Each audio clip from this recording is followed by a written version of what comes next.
Hola a todos, soy Ismael Reyes, profesor del curso de programación Android en Exitae y estamos aquí en este webinar para explicar un poco las nuevas APIs, los nuevos métodos que se han añadido a lo largo de Android en las últimas versiones. Para ello lo que vamos a hacer va a ser guiarnos a través de la página oficial de desarrolladores de Android, que es developer.android.com/about. Y aquí, como podéis ver, nos genera un índice, un pequeño índice en la izquierda, con las distintas versiones y con cada una de ellas qué APIs se han ido añadiendo. En la pantalla de inicio, nada, como podéis ver, vemos un poco las descargas, las instalaciones realmente de dispositivos Android que hay. Vemos cómo ha ido creciendo muy rápido en los últimos años. Y bueno, básicamente ahora mismo están creándose, están encendiéndose más de 1 millón de nuevos dispositivos Android al día. Cada día más de 1 millón de dispositivos Android se encienden por primera vez. Como podéis ver, cada vez más es muy importante estar actualizado. Todos estos dispositivos que se arrancan por primera vez suelen tener ya una versión moderna de la 4.0 en adelante y siempre bueno hay que intentar estar lo más actualizado posible, no solo en Android, sino en cualquier programa, en cualquier lenguaje o plataforma de programación ahora mismo. Como podéis ver, esta es la página de presentación de Android de cara a los desarrolladores, un poco lo típico autobombo de todas las empresas. Nada, nos explica un poco que tiene un framework, un SDK muy potente para trabajar. No sé si sabéis que hasta ahora se usa Eclipse, durante este año probablemente no cambie, pero bueno, hace un par de meses, no, perdón, hace un par de semanas, Google presentó un nuevo IDE, un nuevo entorno de desarrollo que se llama Android Studio, que por ahora aún está en una fase muy previa, muy temprana del desarrollo, ni siquiera es versión alfa, es una versión de prueba. Y bueno, ya os digo que el método de funcionamiento es el mismo que en Eclipse, pero está mucho más orientado a Android de lo que lo está Eclipse, ya que Eclipse es multilenguaje. Vamos entonces a revisar. Bueno, aquí nos pone que tiene un market común para todos los Android, entonces siempre hay que intentar usarlo y tener como base que todos los Androids o el 99% de los Androids que se venden en el mercado tienen el Play Store instalado. Para que un dispositivo tenga el Play Store instalado, lo único que es necesario es que el fabricante cumpla unos mínimos de calidad, ya sea en memoria RAM, en calidad de pantalla o en procesador. Normalmente ya os comento que no suele ser muy difícil llegar a estos mínimos, teniendo en cuenta, pues eso, hay dispositivos de pantallas de 3 pulgadas con 512 megas de RAM y tenemos por el otro lado, pues dispositivos de 6, 7 pulgadas, siendo móviles, que bueno, tienen 4 núcleos, 8 en algunos casos, con un par de gigas de RAM. Como podéis ver, el abanico es muy grande y casi todos los dispositivos cumplen con ello. Vamos entonces a ver las estadísticas antes de ponernos con las APIs. Vamos a ver las estadísticas de distribución de instalaciones, es decir, cuántos dispositivos hay instalados para cada versión de Android, para cada tamaño de pantalla y demás. Eso nos aparece aquí en donde pone Dashboard. Siempre son datos referentes a dispositivos que se conectan al Play Store. En el Play Store es donde se generan estas estadísticas. Como podemos ver aquí en la distribución, pues vemos que Gingerbread, que lo tenemos aquí a la izquierda, que es la versión 2.3 completa, tenemos un 36,5%, que es más de un tercio, como podemos ver. Después, el siguiente versión que tiene bastantes instalaciones sería Jelly Bean, que tiene 29 más 4, tendría 33%, que también está casi un tercio. Y después la siguiente versión sería Ice Cream Sandwich, que es 4.0. Bueno, Jelly Bean es 4.1 y 4.2. Ice Cream Sandwich, que es 4.0, que vemos que tiene un 25,6%, que también es una cantidad bastante alta de dispositivos. En términos de dispositivos o versiones que ya están obsoletas, se podría decir que la 1.5 ya, como podéis ver, ya no tiene ningún dispositivo o la cantidad es muy pequeña.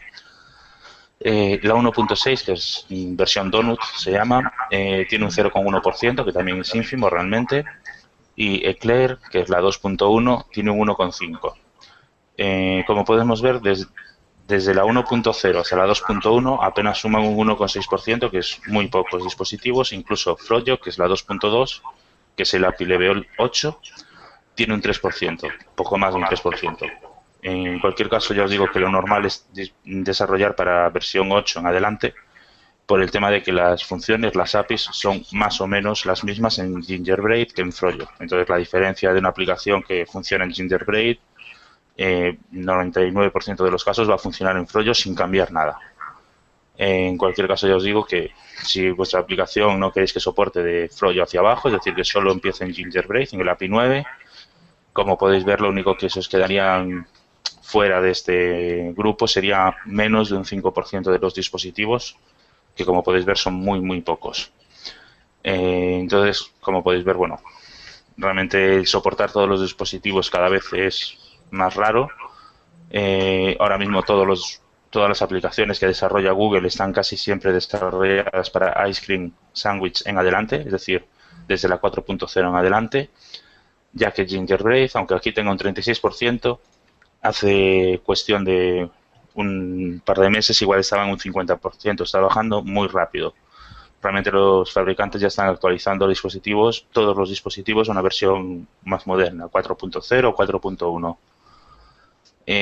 Esto también tenéis que tenerlo en cuenta de cara a desarrollar aplicaciones, ya que no siempre es necesario desarrollar para una versión antigua.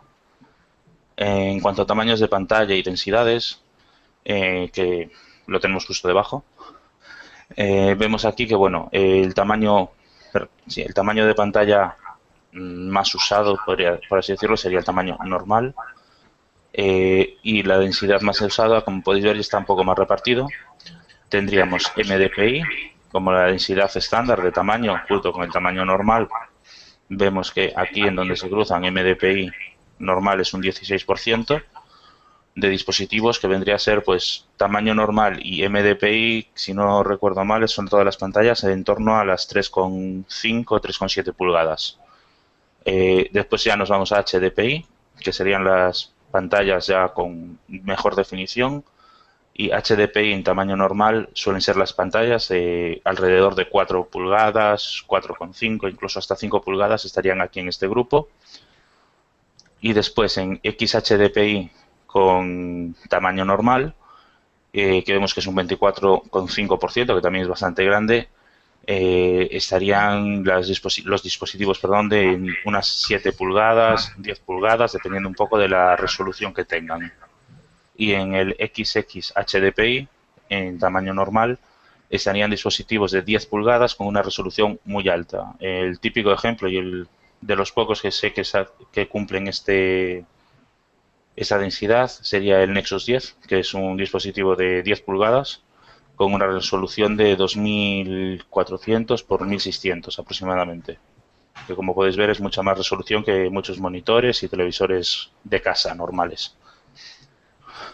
En cuestión de OpenGL, que vendría a ser gráficos 2D y 3D generados directamente por la tarjeta gráfica, vemos que el 99,8% ya soportan la versión 2.0 y solamente un 0,2% soportan solo la versión 1.1.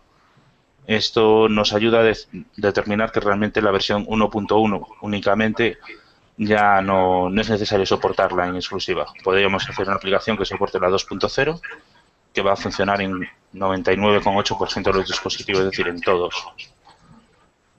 Si nos vamos ya al tema de las APIs, que es básicamente el eje de este webinar, vamos a empezar por la API de Gingerbread. Vamos a ver en la versión 2.3.3, la 2.3.3, qué mejoras se han añadido. Y bueno, vemos aquí que el API level es el 10. Y si bajamos un poco, vemos que lo más destacado, lo que ponen de primero, es que se ha añadido el soporte de NFC, que es un chip de intercambio de datos por contacto. Realmente no es tanto como el contacto, sino que la distancia máxima son unos pocos milímetros realmente. Sería una especie de Bluetooth, vamos a decirlo, un poco más lento, pero mucho más seguro.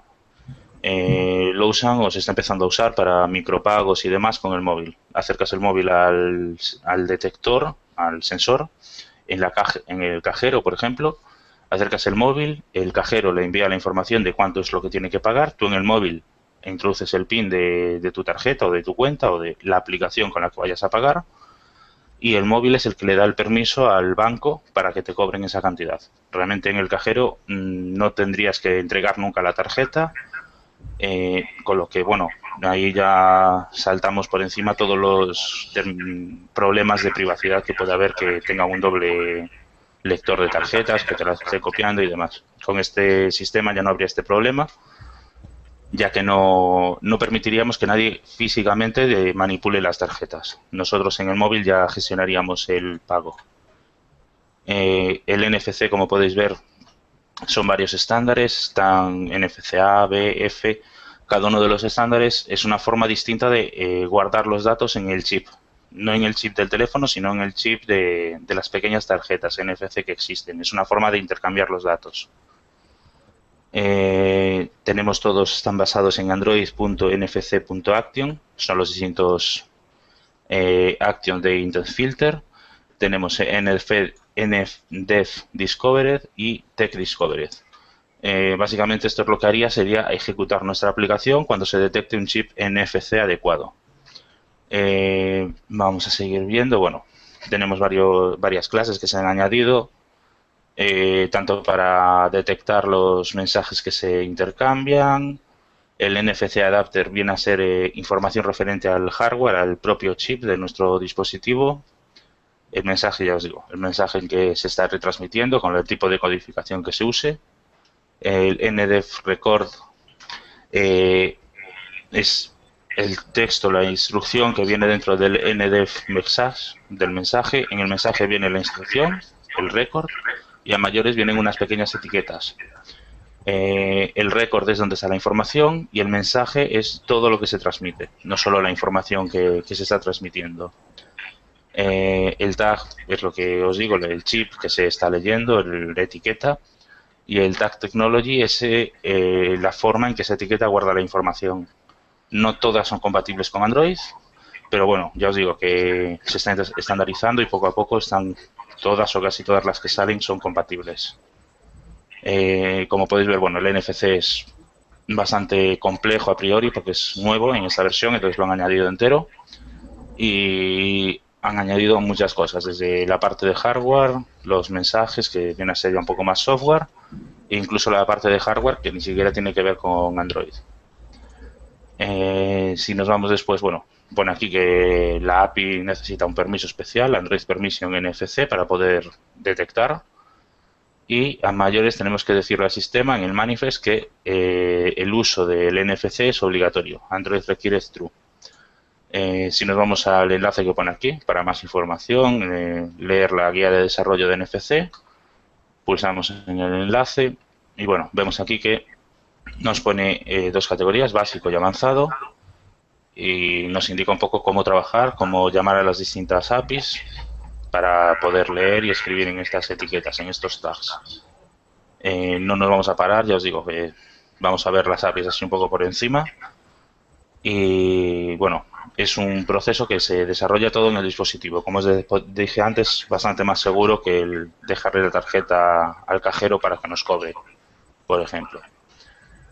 En el NFC Basics es lo básico de poner a funcionar para la lectura, es decir, que nuestra aplicación pueda leer NFCs, y en el Advanced es más pensado para la parte de escritura en el tag, es decir, para que nuestra aplicación pueda escribir en estas etiquetas. Si nos volvemos de nuevo a la guía de APIs nuevas, vemos que también han añadido una nueva API de Bluetooth. No es en sí que se ha añadido el Bluetooth entero, sino que han añadido conexión no segura o sockets no seguros de Bluetooth. Hasta ahora todo lo que habría conexiones antes de la 233 en Bluetooth eran todo introduciendo un número de PIN en el momento de conectarse. A partir de esta versión se podría hacer conexiones sin necesidad del código PIN. Serían conexiones no seguras, como pone aquí, y lo que se utilizaría como PIN, ya que eso sí que es obligatorio para saber a qué dispositivo estamos enviando los datos, sería el ID del propio dispositivo, algo parecido al email de un móvil. En el tema de gráficos, Vemos que tenemos aquí el Bitmap Region Decoder que podríamos generar, serviría, perdón, para descodificar, para cortar un rectángulo, una imagen, perdón, una región de una imagen que tengamos. Como pone aquí, esta API es particularmente útil cuando tenemos una imagen muy grande y lo único que necesitamos es una parte pequeña de ella. Lo hace directamente, si no recuerdo mal, lo hace la tarjeta gráfica, con lo que el procesador, la CPU, se quedaría bastante libre. Y al ser directo una API, no tendríamos nosotros que andar buscando los píxeles que querríamos cambiar. A mayores también, bueno, no podemos configurar para que al crear una imagen le pongamos una preferencia que queremos calidad sobre la velocidad, es decir, que preferimos que tarde un poco más en desencriptar la imagen, en abrirla, pero que la calidad sea mejor. Es un campo del Bitmap Factory Options. No sé si habéis trabajado con él, pero bueno, en el Bitmap Factory creamos imágenes bitmap a partir de ficheros o a partir de conexiones de internet, de ficheros online. Y con el Options lo que decimos es cómo queremos que lo interprete. Si queremos, pues por ejemplo, en este caso, que tenga mayor calidad a pesar de la velocidad, o por el contrario, tenemos otra opción que es que preferimos velocidad en vez de calidad. Todo sería de cuestión de ir configurando para detectar exactamente lo que buscamos. En el Media Framework vemos que han añadido un Media Metadata Retriever. Son una es una clase que permite, pasándole un fichero de tipo multimedia, ya sea imagen, perdón, ya sea vídeo o audio, recoger todos los datos asociados al fichero, el autor, la fecha de creación, localización si está añadida y demás. No sería necesario abrir el fichero entero para poder localizarlo, sino que con esa clase ya nos lo indicaría. Y también han añadido como métodos de codificación y de formato la codificación AMR y AAC, que son nuevas codificaciones, nuevos formatos de compresión de audio. Tenemos también una nueva API de reconocimiento de voz, que esta ya se os explica en el temario directamente, no vamos a entrar en este punto. Y bueno, aquí ya nos dice que el API level a usar sería el 10 para estas APIs. ¿Alguna parte de estas APIs de lo que os he explicado ahora tenéis alguna duda? Nada, todo más o menos entendido, ¿no? Vale, vamos entonces a Android 2.3.4, que también es el API Level 10, como podemos ver aquí arriba. Pero bueno, han añadido dos cositas nada más. Han añadido el Open Accessory Library, que sirve para, perdón, serviría para conectar nuestro dispositivo a un accesorio que puede ser, por ejemplo, una bicicleta estática, un mando a distancia de un coche radiocontrol, una pista de, por ejemplo, la prueba que hicieron ellos en el momento de la presentación, crearon un tablero gigante de un laberinto y lo controlaban a través del móvil. Básicamente lo que sirve es el Open Accessory Library, es una librería para poder intercambiar datos entre el dispositivo y el accesorio al que estamos conectándonos, teniendo en cuenta que accesorio es cualquier cosa que no es Android. Por ejemplo, ya os digo, en el caso de la bicicleta estática, que hicieron ellos allí unas comprobaciones, unas demos, en el caso de la bicicleta estática usaban el dispositivo Android como pantalla de la bicicleta, indicando velocidad a la que ibas, calorías que estabas consumiendo y demás. Como podéis ver, permite el intercambio de datos desde el accesorio a Android directamente y después, bueno, desde Android se podría enviar datos al dispositivo, al accesorio, para configurar ciertos parámetros. En el caso de la bicicleta estática, configuraban el nivel de la prueba, la dureza de la bicicleta. No os voy a explicar realmente lo que es el uso de la librería. Si vais bajando en este apartado, vemos aquí que pone para una discusión completa de cómo desarrollar aplicaciones para interactuar con accesorios. Tendría su propia su propia guía, documentación, que bueno, la acabo de abrir. Vemos aquí USB Host and Accessory, y aquí es donde nos explica cómo trabajar. Tendríamos que tener un pequeño código en el accesorio y un pequeño código en el servidor, que vendría a ser nuestro dispositivo. Y con los dos códigos configurados correctamente, pues ya podríamos hacer el intercambio de datos entre uno y otro. No sería muy difícil. Lo único sería el uses feature. Siempre, cada vez que usemos esta característica, tendríamos que configurar el uses feature de Android Hardware USB Accessory en required true, es decir, decirle al sistema, al Play Store, que vamos a necesitar o deberíamos poder conectar por USB un accesorio. El fabricante ya indicaría internamente si el dispositivo es compatible o no es compatible con la conexión de accesorios. Eso depende de la forma de gestionar el puerto USB. Y en el último apartado, en el API Level, bueno, nos explican que no se ha añadido ningún número de versión, ya que la mejora es muy pequeña y no fue necesario. Si nos pasamos ya a las APIs de Honeycomb, vamos a empezar con la 3.0, la API de la 3.0. Esta API es la primera de todas que salió para tablets. Está hecha corriendo, lo dijeron los propios desarrolladores de Google, el propio Google lo comentó. Esta versión, Android 3.0 y cualquiera de las 3. Lo que sea, son APIs que se hicieron corriendo porque los fabricantes pedían una versión de Android pensada para tablets. Entonces, el código, por ejemplo, de esta versión de Android 3.0 se tardó como 5 meses en liberar. Hasta que no sacaron 4.0, no liberaron la de 3.0. Tiene muchas mejoras. Este es quizá de las versiones que más mejoras añadieron en términos de APIs. Se añadieron los fragments, que son mini pantallas para incluir en actividades, es decir, mini programas que se ejecutan separado del resto de la aplicación.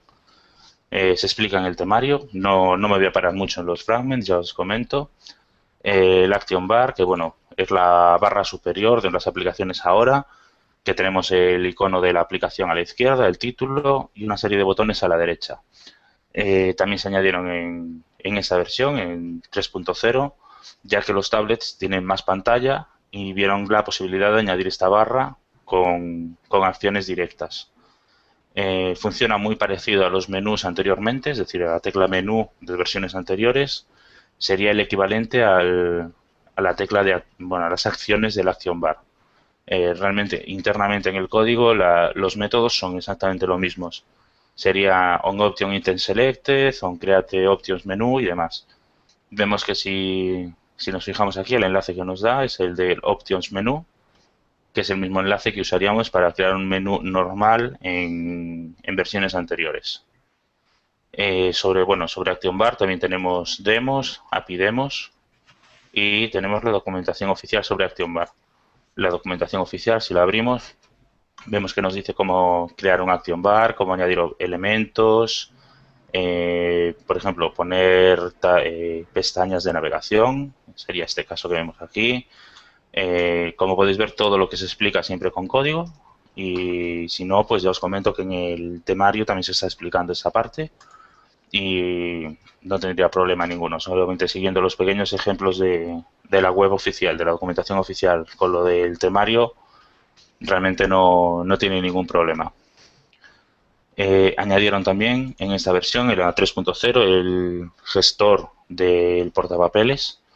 Hasta este momento, lo que copiabas se sobreescribía todo lo que hubiera en el portapapeles. Con esta versión se permite usar un gestor de portapapeles, con lo que podríamos tener varios archivos, varios textos copiados en un mismo momento. Y si la aplicación lo gestiona correctamente con el Clipboard Manager, podríamos copiar o pegar distintos objetos que tenemos copiados en el portapapeles. Por defecto, ya os comento, el sistema, para permitir que las aplicaciones sigan siendo compatibles hacia atrás, ha creado un elemento del portapapeles, por así decirlo, maestro, que sería el elemento 0, la posición 0, que si copiamos y pegamos directamente y nuestra aplicación no usa el gestor, directamente nos lo copia en la primera posición y pegaría desde la primera posición. No es necesario definirlo ni usarlo directamente y de forma manual en la aplicación para que funcione. También tenemos aquí un enlace a la documentación de este gestor del portapapeles. Realmente no tiene mucha dificultad, solamente crear un objeto de Clipboard Manager, ir usándolo según necesitemos en la aplicación, ya sea introduciendo datos o quitando datos. El código lo he estado revisando y es bastante claro, no tiene nada. Podríamos podríamos copiar texto plano, texto de toda la vida, podríamos copiar URLs, URIs, o podríamos copiar incluso intents enteros. No sería obligatorio solamente copiar texto, como está esta versión. Realmente no hay mucho más que explicar, solamente ver aquí los ejemplos, veis cómo se genera cada uno de ellos y explica tanto la parte de copiar al portapapeles como la de pegar desde el portapapeles. No tiene ningún tipo de problema realmente y el código está bastante bien explicado. Si seguimos bajando, vemos que también han añadido una API de arrastrar y soltar, el típico drag and drop, que hasta este momento no había nada. Todo lo que había tenía que ser gestionado a través de librerías externas o todo el código a mano. En Android 3.0 han añadido todo lo referente a la librería de drag and drop. Y bueno, tenemos métodos como start drag, que le pasamos al sistema, a la vista, al view, diciéndole que estamos empezando a arrastrar un elemento. Tenemos un listener para saber en qué momento el usuario suelta o está arrastrando por encima y demás. Todo esto, como siempre, la documentación, tenemos el enlace siempre, dragging and dropping, que nos explica cómo definir qué elementos hay que usar y cómo trabajar con ello. Realmente no tiene ningún tipo de problema y no es difícil. Ya os comento que yo lo tengo aplicado en algún código y realmente es muy sencillo de configurar. Tenemos también cambios referente a los widgets, a los app widgets, y es que en versión 3.0, aprovechando también lo que os decía antes de las pantallas más grandes, añadieron varios tipos de widgets modernos, usando grid views, list view directamente, stacks, view flipper y adapter view flipper. Básicamente lo que sirven estos elementos sustituirían o complementarían a los que ya habían antes, que eran el típico de image view, text view y demás, pero añadiendo la posibilidad de mostrar más de un resultado al mismo tiempo. El ejemplo típico sería, por ejemplo, si ahora mismo en versiones modernas de Android añadimos el widget del Play Store. Nos pondría una pantalla con varios elementos uno detrás de otro, con las novedades del Play Store, por ejemplo. O el otro que también está haciendo con uno de estos elementos sería el widget de Gmail, que nos mostraría varios correos electrónicos en el mismo momento mediante un list view. Como podéis ver, nos permite más flexibilidad, nos permite añadir varios objetos parecidos, no solamente uno, en el mismo espacio que antes añadiríamos uno, claro. Como siempre, tenemos enlaces a documentación. En este caso nos ponen dos enlaces. Son dos enlaces a los ejemplos. Bueno, si intentáis abrir un ejemplo, nos vendría esta página que pone samples y demás, que básicamente lo que se está diciendo es que los ejemplos los tenéis que descargar desde el SDK Manager y que van a estar en vuestra carpeta del Android SDK. Dentro de esta carpeta, samples y Android- la versión del API level. Con esto ahí tenéis todos los ejemplos de todas las versiones de las aplicaciones, de cómo se ejecuta y cómo se configura cada una de ellas. Si seguimos viendo aquí las mejoras, vemos aquí el status bar notification, que son las notificaciones expandidas de Android. Bueno, ya hablamos sobre ellas en varios webinars. Y bueno, ya os comento que no son difíciles, solamente han añadido varios métodos, entre ellos el set large icon, pending intents, mayores y demás. No voy a explicar nada más porque ya os digo, ya hay un webinar sobre ello que podéis ver si queréis más información sobre las notificaciones expandidas. El Content Loader es lo que han creado, para sustituir el cursor adapter, simple cursor adapter, que no sé si os habéis visto. Ahora mismo, si usáis un API level elevado, os dice que está obsoleto este método, esta clase, y es porque han creado el Content Loader. El Content Loader lo que hace es asociar un cursor de una base de datos con un adapter, pero lo hace todo en segundo plano. De la otra forma, si usamos un simple cursor adapter, lo haría en primer plano, con lo que conllevaría una lentitud en la aplicación, ya que si estamos haciendo el adapter directo, la aplicación no puede hacer varias cosas a la vez, tiene solo una CPU, entonces dedicaría la CPU al 100% o un bastante porcentaje al crear el adapter. Sin embargo, con el Content Loader gestiona dos hilos separados, pudiendo hacer dos cosas a la vez, pudiendo mostrar en la pantalla la información y al mismo tiempo consultar en la base de datos los datos que queremos mostrar. Se nota la mejora, la verdad es que es una buena mejora.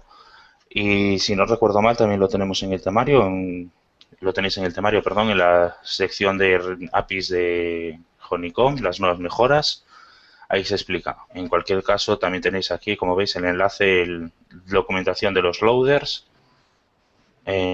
Podemos entrar y, bueno, no tiene mucho. Aquí nos explica un poco qué clases existen y un poco más abajo nos explica cómo usarlos, cómo inicializar todo para que nuestra aplicación, en vez de usar un simple cursor adapter o un adapter normal, use el Loader Manager. Ya os digo que si lo queréis cambiar, se nota mucho la diferencia entre usar un adapter típico o básico a usar un Loader Manager. Se mejora bastante la velocidad.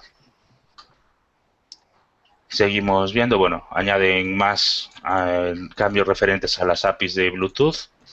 En este caso lo que añade es A2DP y Headset, es decir, Bluetooth que puede enviar audio y recibirlo desde unos auriculares, que hasta este momento no se podía. La única opción para enviar o recibir el audio en Bluetooth sería el envío a unos altavoces. No habría el método contrario de recogida desde un micrófono. Con la versión Android 3.0 se ha añadido este soporte y se podrían usar dispositivos de micrófono y auriculares por Bluetooth. Añadieron también el Animation Framework. Son clases, son objetos, bueno, más bien clases, perdón, para crear animaciones complejas. Hasta este momento todas las animaciones se tenían que crear en XML, identificando directamente el punto, lo que queríamos que hiciera el objeto que queríamos animar. Es decir, si quisiéramos que un objeto se moviera desde una posición a otra, tendríamos que indicarle la posición inicial en píxeles, la posición final en píxeles y el tiempo. De esta forma podríamos incluso decirle que en vez de decirle posición inicial y final, podríamos con las nuevas clases decirle que se mueva de forma relativa. Es decir, desde donde estés, te mueves hacia la derecha tantos píxeles y hacia arriba o hacia abajo tantos otros. Que anteriormente no era posible hacer esto, teníamos que decirle los píxeles exactos, donde queríamos que empezara y donde queríamos que terminara. Como siempre, tenéis el enlace, que en este caso es aquí abajo, que pone See the Property Animation Documentation. Si lo abrimos, nos explica cómo usar cada una de estas animaciones, cómo definirlas y, bueno, básicamente cómo poder trabajar con ellas. No tiene nada, como podéis ver es una explicación así un poco por encima de cada una de ellas y cómo usarlas directamente. Se crea, como podéis ver aquí, crean un nuevo objeto, una animación que dura 1000 milisegundos y lo que hace es cambiar el alfa, es decir, la transparencia desde 0 a 1, es decir, desde estar transparente del todo a visible del todo. Como podéis ver es muy sencillo. No tiene nada y ya os digo que os va a ayudar un poco si queréis hacer animaciones.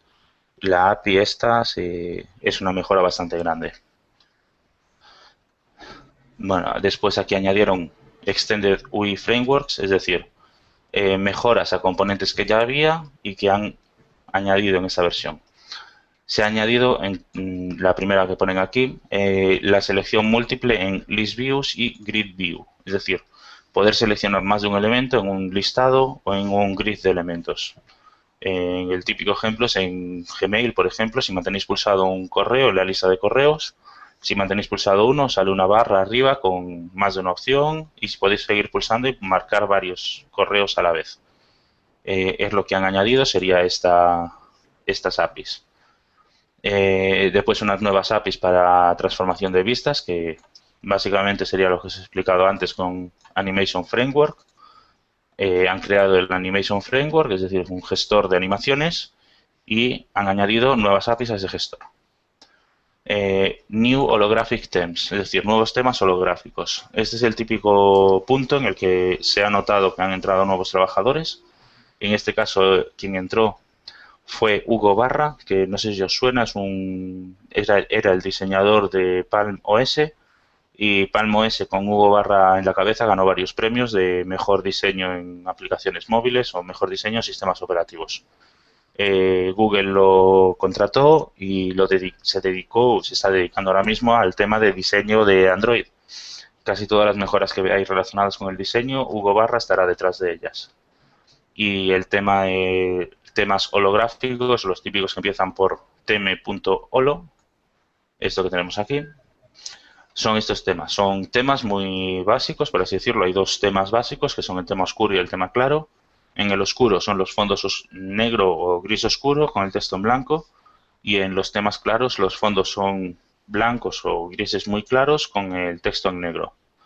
No tiene nada más, realmente son temas a aplicar en nuestras aplicaciones. Y bueno, esto se explica, ya os digo, en el propio temario, en el apartado de temas, de estilos y temas. Y si queréis verlo, pues también tenéis aquí en la documentación cómo aplicarlos, cómo definirlos y demás. Tenemos nuevos widgets, como os comenté arriba, el Adapter Views, Calendar View, podemos mostrar un calendario directamente. Bueno, perdón, no son app widgets, perdón. Son widgets, vendría a ser un widget, es un elemento de pantalla, una vista, un view. Tenemos Adapter View Animator, para animar adapters completamente, en vez de animar un elemento solo, animar un listado de ellos. Un list view, por ejemplo, podríamos mostrar una animación que se ejecute cada vez que añadimos un objeto a este list view. Adapter View Flipper, básicamente es lo mismo, pero con una animación ya predefinida. El Calendar View para mostrar un calendario en nuestra aplicación. List Pop-up Window, que lo que hace es mostrar una lista de elementos de lado a lado de la pantalla. El típico ejemplo es en el teclado, cuando estamos escribiendo, que nos aparecen las listas de predicción de palabras. Esto se hace con un List Pop-up Window. Nos muestra una ventana por encima, aunque no lo parezca, es una ventana encima del teclado, en la que nos aparecen las distintas sugerencias. El Number Picker, que también lo añadieron en esta versión. Pop-up menú, que es el menú básico, pero sobre el teclado. Se podría decir que es el menú contextual, pero un poco mejorado. Tampoco os preocupéis mucho. Y bueno, el uso fue muy reducido. Realmente creo que ahora mismo no hay ninguna aplicación que lo esté usando, ya que han salido mejores elementos. Tenemos también el Search View, un campo que le podemos poner, un elemento que podemos poner, y ya nos configura ese campo, que sería parecido a un Edit Text, pero con botones de búsqueda y demás. Y después el Stack View, que se usa en los app widgets, en los app widgets. Por ejemplo, en el ejemplo que os decía del widget del Play Store, que nos muestra un elemento encima de otro. Nos muestra como una lista, un montón de vistas en las que podemos ir hacia adelante y hacia atrás, cambiando la vista que estamos mostrando en primer plano. En el tema de gráficos hay bastantes mejoras, sobre todo en el tema de 3D. Lo primero de todo vemos aquí que los elementos 2D se pueden ejecutar directamente sobre la tarjeta gráfica usando OpenGL. Es una configuración de la aplicación o del dispositivo. En la aplicación sería poniendo esta propiedad Android Hardware Accelerated igual a True en el manifest. Y en el dispositivo, en la configuración avanzada, el usuario siempre puede configurar para que, aunque no lo tenga una aplicación, lo ejecute automáticamente en todas.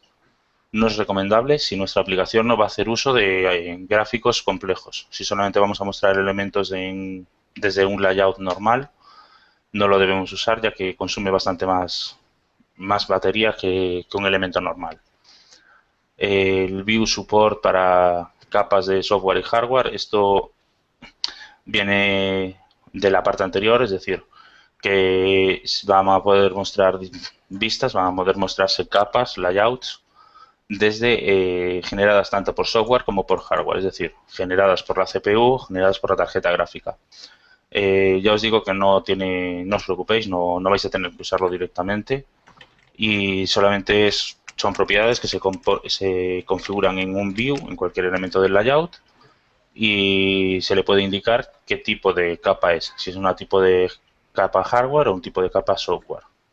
No os preocupéis, ya os digo que normalmente no se usan. Las capas hardware son generadas por OpenGL y las capas de tipo software son las típicas de siempre. Y bueno, en el tema de gráficos también se añadió un nuevo motor gráfico para generar gráficos en 3D.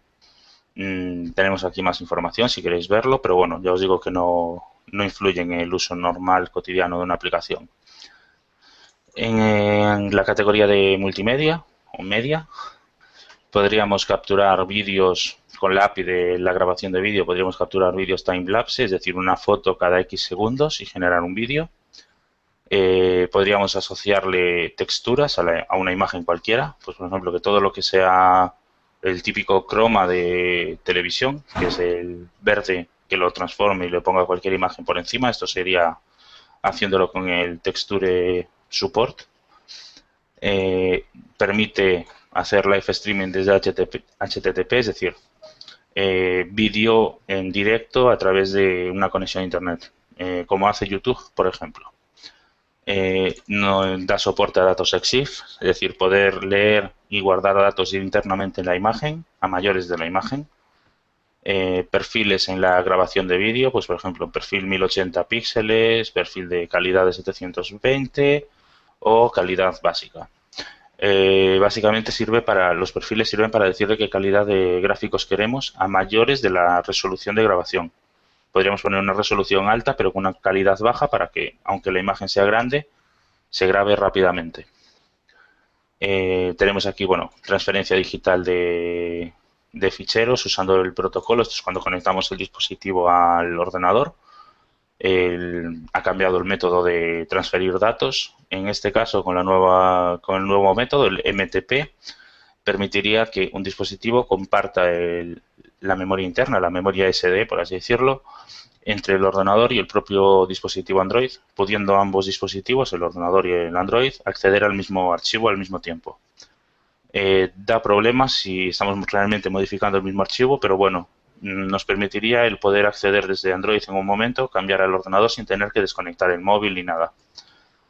Y después ha añadido los permisos de reproducción de ficheros, el DRM típico de que un fichero con DRM solo lo puedes ejecutar en un número determinado de dispositivos y no puedes cambiarlos. Y después, en el tema de teclado, han añadido soporte para las teclas de control, mayúsculas, bloqueo de numeración, bloqueo de scroll y demás. Tened en cuenta que esto está pensado para tablets. Recordad que la versión 3.0, 3.1 y 3.2 son tablets. No hay ningún móvil que tenga este soporte. Y básicamente se aprovecharon los tablets con teclados integrados para poder añadir estas teclas extra que son más de PC que de Android. También han añadido soporte para teclados que ocupen toda la pantalla, con teclas especiales como control y demás, pues también la de escape, home y demás, integradas dentro del propio teclado físico. Tenemos aquí, bueno, ha añadido el soporte para los text views de comandos por teclado de copiar, pegar y demás.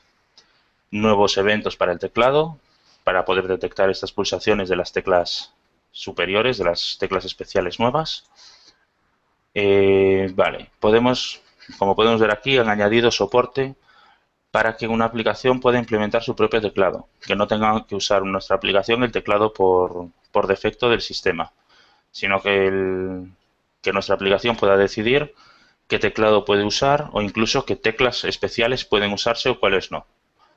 Y en Android 3.0, que también pone aquí, que se ha añadido un nuevo teclado virtual que básicamente es lo que hace es, si tenemos un teclado de España o un teclado de Francia, con caracteres especiales, el sistema puede virtualizar e internamente hacer que parezca un teclado de Estados Unidos y viceversa. Es decir, tenemos un teclado de Estados Unidos y podríamos configurar que una tecla concreta, en vez de escribir ese carácter, que es el que envía el teclado, nuestra aplicación lo transforme en una tecla de un teclado español o un teclado francés.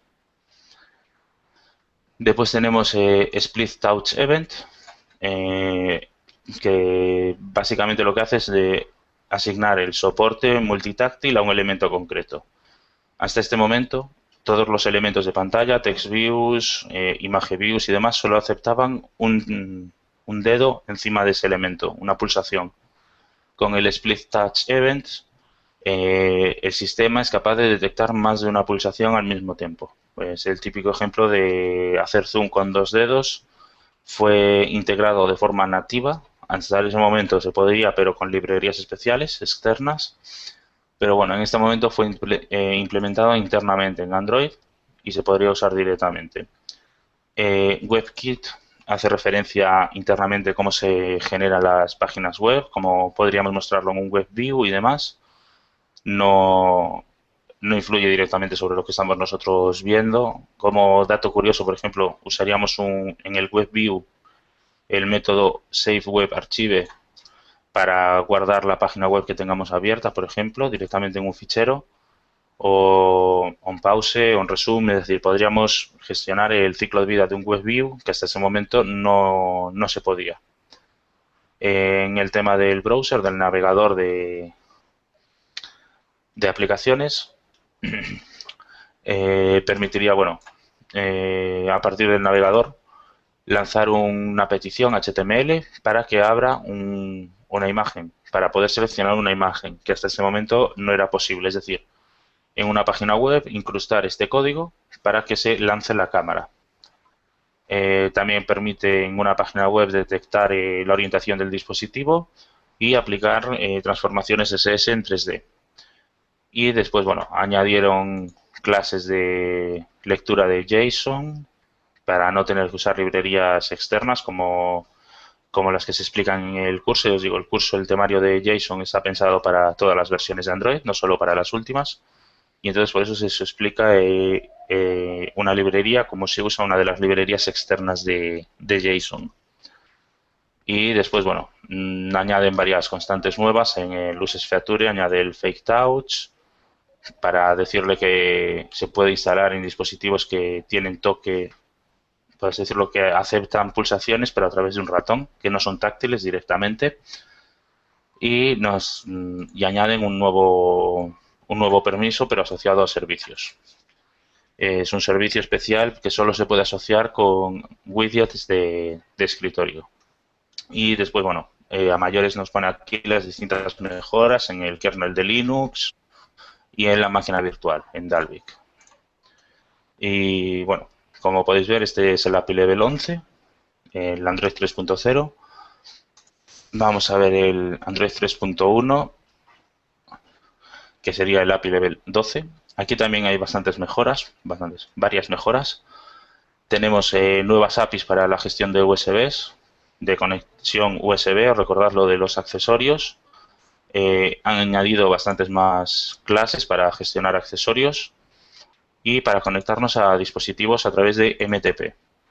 No voy a entrar en detalles de esto, yo os digo que es más para el tema de conectividad, si queréis que vuestra aplicación detecte una conexión en concreto, pero no es necesario explicarlo a fondo. También han añadido nuevas clases para conectar otros dispositivos, aparte de teclados como había ahora.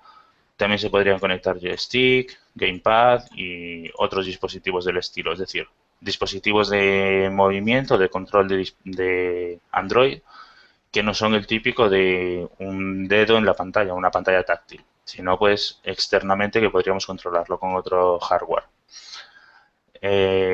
Todo esto, ya os digo, son APIs que están internas en Android a partir de la 3.1 y en todas ellas, como podéis ver, tenemos aquí enlaces a ejemplos y demás de cómo trabajar con ellos. El RTP sirve para transmisión de datos, protocolo de transmisión de datos en tiempo real, y básicamente lo que sirve es para poder hacer streaming desde nuestro dispositivo Android a Internet, a una página web, por ejemplo. No voy a entrar en detalles, ya que esto es está muy limitado a ejemplos concretos. Ya os digo, básicamente streaming. No hay más que se pueda hacer con esta API. Pero bueno, que sepáis que a partir de esta versión, de la 3.1, podríais hacerlo de forma nativa. También añadieron aquí los widgets redimensionables. Hasta esa versión, un widget, tal y como se añadía en el escritorio, tenía que quedarse con este tamaño. A partir de aquí añadieron el Resize Mode y nos permitiría redimensionar el widget de forma horizontal y vertical, manteniéndolo pulsado en la pantalla del escritorio. Es decir, añadimos un widget, mantenemos pulsado unos segundos, soltamos y en ese momento nos permitiría cambiar el tamaño. Recordad que esto está pensado para aprovechar tablets. Estas versiones, la de Honeycomb, solo se ejecutan en tablets. No hay ningún móvil que lo ejecute, con lo que las pantallas son muy grandes. No solamente son de 3 pulgadas, sino que casi todos los tablets de estas versiones están en las 10 pulgadas. Vemos aquí que en el Animation Framework añadieron más animaciones, más métodos. Añadieron un View Property Animation y un Get Background Color, Set Background Color y Get Animated Fraction. Perdón. El View Property Animation son para cambiar propiedades del view, como pone el nombre. Podríamos cambiar distintas propiedades y hacer que sea en modo animación. Pues, por ejemplo, cambiar que en vez de ocupar toda la pantalla, ocupe solo una pequeña parte de ella y que se realice como si fuera una pequeña animación en vez de hacerlo de golpe. Animation Background Color, como os decía, y Get Animation Fraction, que serviría para coger la animación en el momento en el que se está ejecutando en un punto intermedio. Podríamos saber en cualquier momento en qué punto está la animación que estamos ejecutando. Y después en el tema de UI Framework, es decir, Framework de interfaz de usuario, vemos que han añadido varios métodos, pero que están todos basados en lo que se aplicó en la versión 3.0 de Android. Son distintos métodos, pues por ejemplo, para la cámara, para el calendario, para los fragments, por ejemplo, han añadido varios métodos tras usar el 3.0. Muchos desarrolladores dijeron que había cosas que fallaban y en Google, en Android, pues añadieron estos métodos para que fuera más fácil trabajar con ellos. En el tema de gráficos sería básicamente lo mismo, han añadido set has alpha, es decir, varias comprobaciones, un método para comprobar si dos bitmaps son iguales y nuevos métodos a la cámara, pues rotate and set location, es decir, para aplicar directamente por código una rotación a la cámara y una localización. Tema de network, de conexión a internet.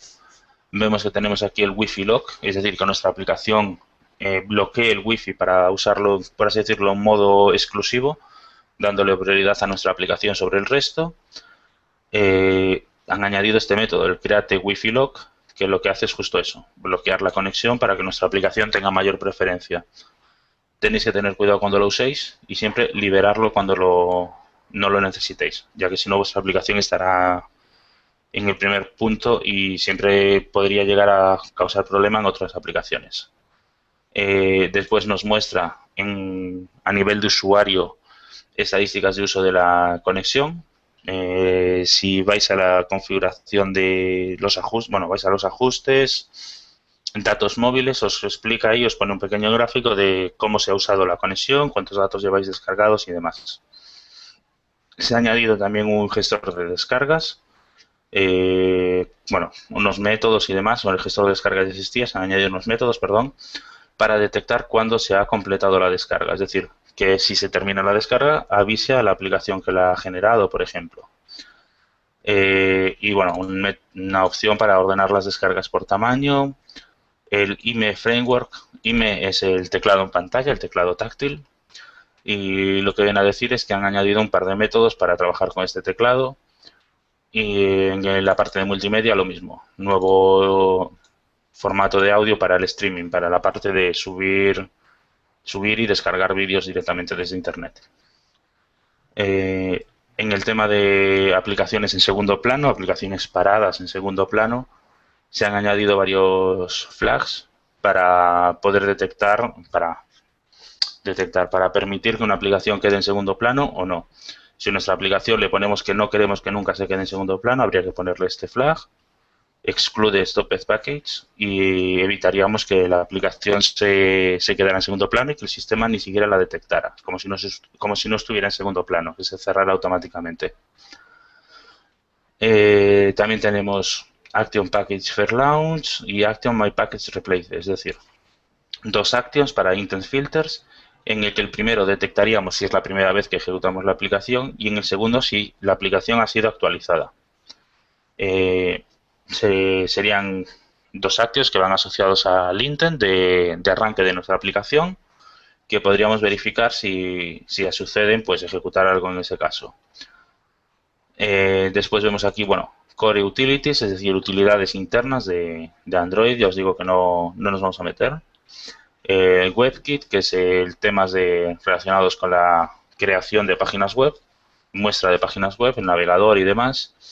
Y vemos que, bueno, han añadido varios métodos, uno referente a cookies, peticiones de login, que la página avisa al dispositivo que tenemos que loguearnos, y se han eliminado, varias clases y interfaces de la API. Siempre como siempre se hace, en vez de eliminarlas, primero se ponen en deprecated y después se eliminan pasado un par de versiones. Ya os digo que por ahora creo que siguen en deprecated estas clases y estas APIs. En el navegador se ha añadido soporte a la HTML5 al tag video y se ha dado soporte a posiciones fijas de los elementos. Para crear páginas web para móviles es bastante necesario esto, era bastante necesario. Y después, bueno, se han añadido constantes referentes al USB, que como vimos era una de las partes que más se habían actualizado, arriba de todo. Y se ha añadido la constante de hardware USB accessory y USB host, básicamente para decirle al sistema si somos un accesorio, si nuestro dispositivo es un accesorio o si es el host, el servidor de ese accesorio. Y bueno, como siempre al final de todo nos pone la API level, que es el 12 en este caso. Si vamos a Android 3.2, que sería ya el API level 13. Y esta es la última versión que era exclusiva de tablets, y vemos que, bueno, aquí realmente tiene muy pocas mejoras, son poquitas, pero bueno, las tenemos. Lo que viene a decir aquí es que se ha añadido soporte a otros tamaños de tablets. Hasta ahora solamente se podían ejecutar en versiones de 3.0 y 3.1 tablets de 10 pulgadas y con 3.2 se permiten tablets de 7 pulgadas. Han añadido compatibilidad para aplicaciones que no están pensadas para tablets. Permite elegir, el usuario puede elegir entre hacer zoom o intentar adaptar el tamaño de los componentes al tamaño de texto y demás. E incluso, bueno, aquí vemos sincronización de multimedia desde la SD. Si tenemos en un tablet, normalmente la memoria interna era bastante más alta que en un móvil en ese momento. Un tablet podía tener 16 gigas, 8 gigas, un móvil en esos momentos no llegaba ni siquiera a 1 giga. Y con esto, con el MediaSync, lo que haríamos sería que cuando conectamos una tarjeta SD, podríamos configurar el tablet para que automáticamente nos sincronizara la SD con la memoria interna. Con lo que ejecutaríamos todo desde la memoria interna y la SD, al tener menos lecturas y escrituras, tendría una vida útil un poco más grande. Y bueno, añaden también una API para gestionar lo que os decía antes de los distintos tamaños de pantalla que añadieron aquí. Soporte de APIs, como podéis ver, bueno, añaden, si vamos bajando, vemos aquí que añaden distintos tamaños de dispositivos. Tenemos baseline phone, es decir, tamaño estándar de teléfono, que es este de aquí, dimensión, tablet pequeño o teléfono grande. Bueno, el baseline ya os digo que suele estar entre 3,5 hasta 4 pulgadas. El Small Tablet Large Phone está entre 4 y 5 pulgadas. Y después ya vemos aquí que ya salta categoría de 7 pulgadas y de 10 pulgadas. Cada uno, como podéis ver, tiene unas dimensiones ya estándar que el fabricante tiene que seguir. Si no las sigue, no puede ser validado para el Play Store y no lo tendría instalado. Vemos aquí que, bueno, han añadido modificadores para las distintas carpetas de los recursos. SWNNN, es decir, 3 números de P, lo que viene a decirle, por ejemplo, es que solo se muestre cuando el tamaño de la pantalla, el tamaño más pequeño, el lateral más pequeño, sea como mínimo el que pongamos en los números. Si, por ejemplo, ponemos SW720dp, solo se ejecutará en pantallas que el ancho sea como muy pequeño 720. Es decir, si vamos para aquí, vemos que el más pequeño, 720, estaría aquí. Solo se ejecutaría en dispositivos con 10 pulgadas, por ejemplo. Tanto el SW como W o H, es decir, width o height. Permitiría que solamente se ejecutara en una pantalla, en un tamaño de pantalla concreto. Y se aplicaría, lo que yo os he dicho, son modificadores básicos. Podríamos modificar cualquier carpeta, layout, también podríamos modificar la carpeta draguable o strings y demás. Son modificadores de carpeta de recursos normales. Aparte, bueno, se añaden los modificadores en las carpetas y se añaden en el manifest los mismos atributos para poder gestionarlo. Como nota, veis aquí que pone que el Google Play Store no filtra a partir de estas configuraciones. Realmente esto no va a hacer que vuestra aplicación solo sea compatible con pantallas de tal tamaño, X tamaño, sino que es una guía para que un usuario pueda, para que el sistema pueda mostrarlo correctamente. No es que el Play Store lo filtre, sino que cuando se ejecute en el dispositivo va a saber cuál es el tamaño adecuado y a partir de ello va a poder adaptar los elementos al tamaño de pantalla. Bueno, seguiría con el tema de compatibilidad, de modo de compatibilidad, que por defecto el sistema lo ofrece como una opción de usuario, pero la aplicación siempre va a poder sobreescribir este funcionamiento.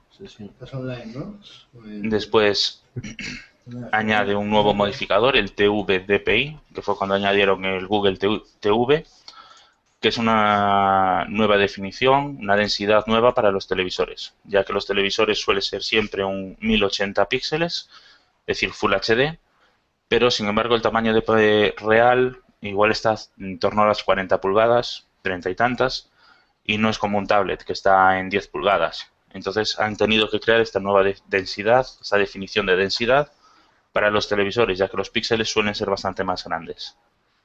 Vemos que también han añadido en el tema de interfaces más métodos relacionados con fragments, métodos relacionados con el tamaño de pantalla, configuraciones y demás del manifest, basándose en estos cambios que hemos explicado ahora mismo de las densidades para los tablets de 7 y 10 pulgadas, métodos como el getSize o getRectAngle-Size para saber el tamaño real de pantalla, nuevos estilos al tema holográfico y un gestor de actividades, Local Activity Manager, que bueno, permitiría el gestionar las actividades dentro de una misma aplicación de una forma más sencilla. Añade también en el Media Store, para poder leer el Mediadata, los datos del fichero, desde una tarjeta SD, que hasta ese momento no se podía. Solamente se podía leer esta información avanzada de un fichero solo si estaba dentro de la memoria interna. Añade aquí, bueno, en tema de gráficos, añade un punto y point F. El point usa números enteros para las coordenadas y el point F números decimales. Nada más. Añadiría un par de métodos dentro de estas dos clases. Vemos que añade también varios métodos, constantes y demás en otras clases, como el teclado, el USB para los accesorios, conexiones a Internet para detectar si está conectado por Bluetooth o por Ethernet, por cable de red, ya que, como os digo, televisores entran en este punto y los televisores pueden tener conexión de red normal por cable, no solo por Wi-Fi. o 3G. Añaden una nueva categoría de conexión telefónica, que es HSPAP, que es, si no recuerdo mal, es el punto anterior al 4G, que se está poniendo ahora de moda en España, pero que en el resto del mundo ya lleva un añito, año y algo. Y después, bueno, añade varios métodos internos al núcleo, varias utilidades, perdón, y un par de constantes relacionadas con los tamaños de pantalla. Ya vimos que la versión 3.2 los mayores cambios son en el tamaño de pantalla, que han añadido las versiones de 7 pulgadas y 10 pulgadas junto con la definición del televisor. Y bueno, como siempre, el API Level de esta versión nos lo pone al final, que es el API Level 13. Veo que ya nos hemos pasado un poco de la hora. Así que vamos a cortar aquí y el próximo día continuaríamos desde este punto. Empezaríamos en Ice Cream Sandwich y avanzaríamos hacia Jelly Bean. Vale, así ya solamente sería ver las dos últimas versiones de Android, los últimos cambios que se han añadido y que tendríamos, ya os digo, otro día, la semana que viene. Mandaré el aviso a través del campus para que quien quiera pueda verlo en directo. Y este vídeo, tal cual está grabado, pues nada, se subirá a YouTube en un plazo de 1 hora, estará disponible y pondré el enlace a esa página de información de las versiones de Android. ¿Tenéis alguna duda sobre lo que hemos visto hasta ahora? No. Yo quería preguntar una cosilla. Sí, es que tú comentaste que en la primera versión de la 3.0 me veían lo de los fragments. Sí. Sí, pero es que yo cuando hice el ejercicio y probé lo del ejercicio del mapa, que había que utilizar fragments, lo pude probar en mi móvil y mi móvil es Gingerbread. Vale, eso es porque has usado la librería de soporte, el Android Support V4. Realmente esa librería se ha añadido en Ice Cream Sandwich. Ten en cuenta que Honeycomb es solo para tablets. No había ningún tablet que usara 2. Lo que sea. Entonces, claro, no se necesitaba esa librería de soporte de compatibilidad hasta que salió Ice Cream Sandwich, en el que sí, un móvil podía ejecutar versiones con Fragment, un mismo móvil podía ejecutar Fragments o podía no ejecutarlos dependiendo de la versión que tuviera instalada. Entonces, pues, por eso se creó ahí la librería de compatibilidad, que ya os digo que la explicaré en el siguiente webinar. Pero bueno, la librería de compatibilidad lo que hace es, eso es una librería en la que han añadido clases modernas para que se puedan ejecutar en versiones antiguas de Android. Por ejemplo, los fragments que comentas, las animaciones avanzadas que también he explicado aquí, el tema de cursor loader y demás también se pueden usar en versiones anteriores de Android, y todo usando esta librería de compatibilidad. Ya os digo que aún faltan cosas para que sea completo la librería de compatibilidad. Por ejemplo, aún no se podrían usar Action Bar, versiones antiguas, usando las librerías del sistema. Hay otras librerías externas como Action Bar Sherlock y demás que sí que lo permitirían, pero no hay nada oficial, por así decirlo, que lo haga. En el momento, ya os digo, la librería de compatibilidad se actualiza mucho. Igual cada 2 meses hay una nueva versión de esta librería, una nueva revisión, y van añadiendo distintas clases, distintas APIs de versiones modernas de Android para que funcionen en versiones antiguas. Y es por eso por lo que a ti funcionaba los fragments en Gingerbread. Bien. Vale, ¿tenéis alguna otra consulta, alguna otra duda?